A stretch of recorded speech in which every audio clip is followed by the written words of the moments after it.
दोस्तों अभी दरभंगा कमिश्नरी के धरना स्थल पर मौजूद और बाहर में मौसम दोस्तों बहुत खराब है। सुबह से ही मूसलाधार बारिश हो रही है। ऐसे में दोस्तों जनता के मुद्दे को लेकर के दरभंगा के समाज सेवी नेता रविंद्रनाथ सिंह उर्फ चिंटू सिंह जी आज यहां धरना स्थल पर सुबह से ही धरना दे रहे हैं। और दोस्तों मौसम इतना खराब है, यूँ तो दरभंगा कमिश्नरी में, दरभंगा जिले में और मिथिलांचल में बहुत सारे नेता, लेकिन जब भी जनता के मुद्दों की बात होती है, जनता के हित की बात होती है, जनता से जुड़ी समस्या की बात होती है, तब एक ही चेहरा नजर आता है, वो है रविंद्रनाथ सिंह उर्फ चिंटू सिंह। और जब कभी भी दोस्तों अत्याचार किया गया है आम जनता पर पुलिस अधिकारी के द्वारा या ऐसे किसी बड़े माफिया के द्वारा जिस पर न तो कोई उंगली उठा सकता है डर से, न लड़ सकता है, वैसे में अपने जान को जोखिम में रख करके चिंटू सिंह जी ने हमेशा लड़ाई लड़ी है। चाहे वो कितना बड़ा नेता हो, कितना बड़ा ठेकेदार हो, कितना बड़ा भ्रष्ट इंजीनियर हो और कितना बड़ा पुलिस अधिकारी हो। और दोस्तों इन्हीं सारे जनता के मुद्दा को लेकर के आज चिंटू सिंह जी यहाँ लहरियासराय धरना स्थल पर सुबह से बैठे हुए हैं और बहुत सारे मीडिया कर्मी आए हैं, बहुत सारे लोग आए हैं, अपनी मांग को रखे हैं। कौन सा मांग था कि इतने खराब मौसम में आपको सड़क पर उतरना पड़ा? देखिए, हम लोग हमेशा जनमानस के लिए और जनता के हित में जहाँ तक बना है हम लोगों ने संघर्ष करने का काम किया, उनकी आवाज़ को उठाने का काम किया है। और सबसे बड़ी बात है कि जिस प्रकार आपने देखा था कि हमारे बिहार में अक्सर प्रश्न पत्र ही लीक हो जाता है, किसी का भी एग्ज़ाम हो, किसी विभाग का, चाहे वो बीपीएससी का हो, चाहे वो दरोगा बहाली का हो, चाहे वो सिपाही बहाली का हो। सिपाही बहाली में पूर्व डीजीपी संजीव सिंघल जी की संलिप्तता सामने आई। इसके खिलाफ मैंने एप्लीकेशन भी दिया था कि इनकी जांच होनी चाहिए। इस पे आ रहे हैं, आपका जो बैनर देखे आप लगाए हुए हैं अपने धरना का, उसमें करीब 20 कटिंग है पेपर का लगा हुआ और टोटल उस सिंघल डीजीपी के खिलाफ लगाए हुए हैं। टोटल मामला कलेक्ट करके रखते हैं क्या? बिल्कुल कलेक्ट करके जो हम रखे हुए हैं कि अखबार का, चूँकि पिछले ही साल मैंने अक्टूबर महीने में आवेदन माननीय मुख्यमंत्री को दिया था, उसके बाद आर्थिक अपराध को भेजा गया, जांच भी हुई। अच्छा। और उसी में जो आम जनता है, जो माफिया है, वो तो गिरफ्तार कर लिए गए, लेकिन जो मुख्य माफिया थे डीजीपी संजीव कुमार सिंघल, उन पर न तो अभी तक एफआईआर हुई न गिरफ्तारी हुई। तो बाध्य होकर 1 वर्षों के बाद हम लोग धरना पर बैठे हैं कि इन पर लीपापोती क्यों की जा रही है। आखिर हमारे देश में एक ही सजा के लिए 2 कानून क्यों? गरीब के लिए, मतलब आम जनता के लिए अलग, और प्रशासन पदाधिकारी जो भ्रष्ट अधिकारी है उनके लिए अलग क्यों? चीज हमको बताइए, इधर लोग जाने पूरे बिहार में आया मीडिया में कि एसके सिंघल जी भ्रष्ट, आपको पूर्व में ही कैसे पता चल गया था कि भ्रष्ट अधिकारी है और आप लेटर लिख दिए थे? देखिए, इनके बारे में तो शुरू से जान रहे थे। इससे पूर्व में उन्होंने जो मुंगेर में 2247 बरामद हुई थी, उसमें एएसपी के विरुद्ध में वहाँ के एसपी जो ईमानदार एसपी थे गौरव मंगला जी, काफ़ी ईमानदार आईपीएस, उन्होंने उसके खिलाफ 167 के लाभ देने के चक्कर में विभागीय कार्रवाई के लिए मुख्यालय को लिखा था। फिर 5 बार डीआईजी मनु महाराज जी ने लिखा था। उसके बाद सफीउल हक डीआईजी साहब ने लिखा था। इन सभी को वहाँ से हटवा दिया गया, लेकिन एएसपी को बचाया गया। तो कहीं ना कहीं उस एएसपी को राजनीतिक संरक्षण प्राप्त है। उसी समय मैंने समझ गया कि बहुत बड़ा भ्रष्ट आदमी है ये अपराधी को बचाता है। और समाज में अब एक चीज़ बचा, ये एक एएसपी 47 जैसे हथियार प्रतिबंधित, जिस पर राजद्रोह का मुकदमा चलता है, देशद्रोह का मुकदमा चलता है, इसमें अभियुक्त को आप संरक्षण देकर जमानत दिलवा दिए। मुख्यालय को पत्र गया, आपने कार्रवाई नहीं किया। तो कहीं ना कहीं डीजीपी संजीव कुमार सिंघल की संलिप्तता थी। आपने देखा था कि मुख्य न्यायाधीश के नाम पर भी फोन गया था, इन्होंने आदित्य कुमार को बचा दिया था।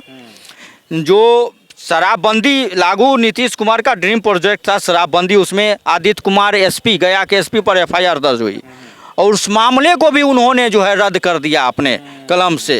1 सेकेंड हमारा। और दोस्तों डीजीपी की बात ये बार बार कर रहे हैं और धरना स्थल पर जो बैनर लगा है उसमें भी मुख्य रूप से डीजीपी के को ही टारगेट किए हुए हैं।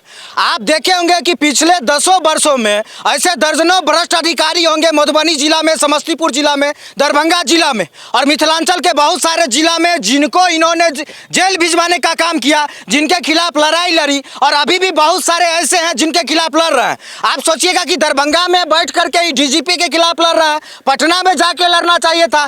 डीजीपी वाला मुद्दा बड़ा है, लेकिन लोकल भी बहुत सारे ऐसे केस को आज उठाए हैं जो समस्तीपुर, दरभंगा, मधुबनी से जुड़ा हुआ है। हाँ, स्थानीय मामला जैसे सिंघिया थाना RC 24 जो 3 दिन तक हाजत में रखा गया मोनू सिंह को, और रखने के बाद जबकि नियम नहीं है कि आप 24 घंटा में सेंटअप करना है, लेकिन आपने 3 दिन रखा। आपके ऊपर जो है IG DIG के यहाँ जो एप्लीकेशन पड़ा माननीय मुख्य, उसका मोबाइल लोकेशन CDR निकालने के लिए क्यों नहीं अभी तक निकाला गया, क्यों नहीं पर्यवेक्षण टिप्पणी DSP के द्वारा दिया गया।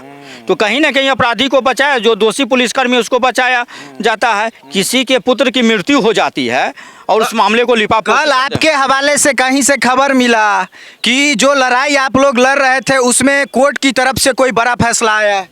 देखिए, माननीय न्यायालय रोसड़ा के, आपने तो देखा होगा कि 2 महीना पहले भी मैंने जो कहा था कि यदि मैनेज नहीं हुआ तो निश्चित से कार्रवाई होगी, और उन्होंने, मैं माननीय न्यायालय को धन्यवाद देता हूं कि वहां के थाना अध्यक्ष और दोषी कर्मियों पर 302 का मुकदमा चलाने का आदेश दिया है। मतलब सिंघिया थाना के जो 3 अधिकारी अभियुक्त हैं उस पर 302 का मुकदमा चलेगा। और इसके विरुद्ध हाईकोर्ट में क्रिमिनल रिट भी फाइल किया हुआ है। अच्छा। और निश्चित ही मुझे उम्मीद है कि यदि हम लोग लड़ाई को जारी रखेंगे, न्याय की लड़ाई को, तो निश्चित ही न्याय मिलेगा, क्योंकि हम लोग बिकने वाले में से नहीं। अच्छा, एक चीज बताइए, आप धरना करने चले आते हैं, इतने सारे नेता हैं, ऐसा नहीं है कि आप पहचान के मोहताज हैं, बड़े बड़े IPS नेता आपसे बात करते हैं, ऐसे में जो आप धरना प्रदर्शन कर रहे हैं, बारिश में भीग रहे हैं, आवाज उठा रहे हैं, क्या लगता है कि इससे आपको क्या बेनिफिट मिलेगा? बेनिफिट क्या, एक आत्मबल मजबूत होता है। अच्छा। आज हमारे साथ इतने सैकड़ों युवा आए हैं, ये लोग बिहार को बदलने का काम करेंगे, अपने समाज में बदलाव लाएंगे कि हम लोग भी लड़ेंगे। समाज में बदलाव लाइएगा, आपके राजनीतिक जीवन में तो बदलाव नहीं आता है। आप पिछले बार भी चुनाव लड़े थे, लोग तो ऐसे लोगों को वोट दे देते हैं जो जनता का मुद्दा नहीं उठाता, आप लड़ते रह जाते हैं 5 साल, आज चुनाव के टाइम में लोग वोट भी नहीं देते। नहीं, हम तो आज से नहीं लड़ रहे हैं, 29 वर्षों से लोगों की लड़ाई लड़ रहे हैं, और चुनाव भी मेरा मुद्दा नहीं है। चुनाव ये जनता का मुद्दा है, आप वोट दीजिए नहीं दीजिए, उससे कोई फर्क नहीं। हम लोगों का काम करते आए हैं, करेंगे, बस सीधी बात। प्रशासन के खिलाफ आवाज उठाते हैं, गुंडा माफिया के खिलाफ आवाज उठाते हैं, 2 बार 3 बार तो आपको गोलियों मार दिया है, डर नहीं लगता है फिर गोली उली चला देगा? डर काहे लगेगा भाई, हम अन्याय करेंगे तब ना। हम तो लोगों का, लाखों लोगों का दुआ है मेरे साथ। आज मारने वाले कहाँ चले गए, आज जो झूठा केस में फंसाते हैं वो कहाँ चले गए? सब पर कार्रवाई हुई है और होगी भी।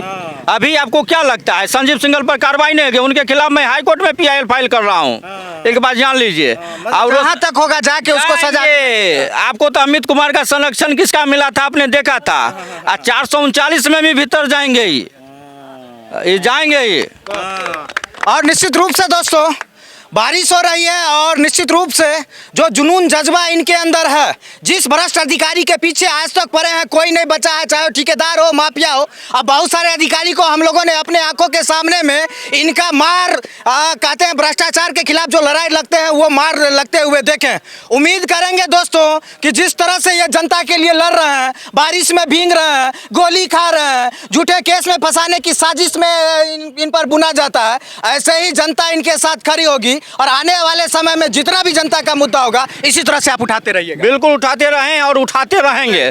मैं जब तक जीवित हूँ लोगों की समस्याओं को आवाज उठाते रहेंगे। चिंटू सिंह जिंदाबाद, चिंटू सिंह जिंदाबाद, अरे दलित गरीब शोषित वंचित की आवाज चिंटू सिंह जिंदाबाद, इंकलाब जिंदाबाद।